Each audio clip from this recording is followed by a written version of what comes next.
Hello, Homo Boy. QWERTY Coder here, and I'm here to tell you about the different types of nunchucks and the variations you can have in their components.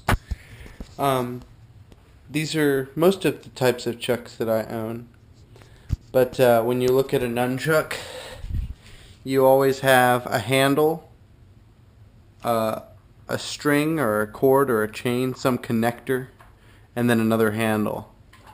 With fire chucks, you're most likely going to have the wick. I would recommend a wooden dowel as the core, aluminum handles, and chain instead of cord, because cord can fray and kill people. And highly recommend grip, as they can get really hot, and the grip helps you also to hold on to them. You can have them long or you can have them short. The main differences between the two is that with short, you have more control because you input force and it does not have to travel that far. The longer the chain, the more distance the force has to travel to actually create movement. The flip side to that is the longer ones can roll around an extra time. Instead of doing a hand roll like that, you can do a wrist roll. And the longer they are, the easier those type of rolls and contact moves are easier to achieve. The different swivels you have ball bearing swivels.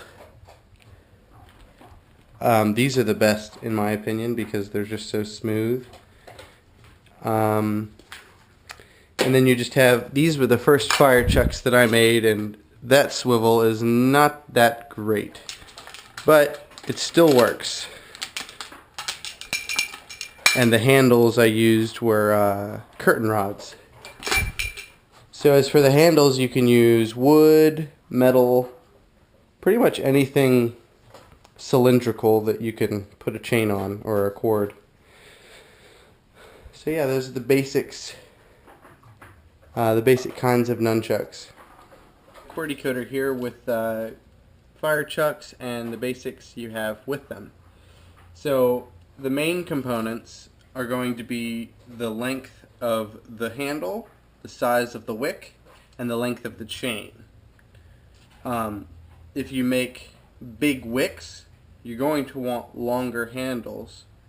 Otherwise, you risk burning yourself. Hey Homo Boy, QWERTY Coder here with a rundown of how to use fire chucks as opposed to just using regular chucks.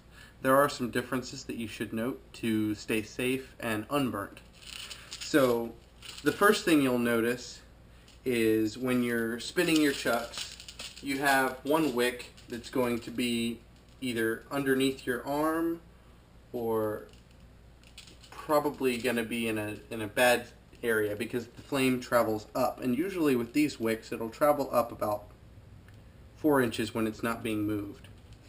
So the thing to do is to either have it out to the side there, or even above your wrist a little bit. This is kind of uncomfortable to spin with, but at least you're not getting burnt. The handle you're holding gets hotter faster because it's not moving as much as this guy is. So it's good to learn hand rolls early on and grip switches so you can keep your fire chucks moving and keep them cool. And you can make short fire chucks. I would just recommend small wicks as well. These are 1.5 inch wicks, and the handles are 13.5 inches.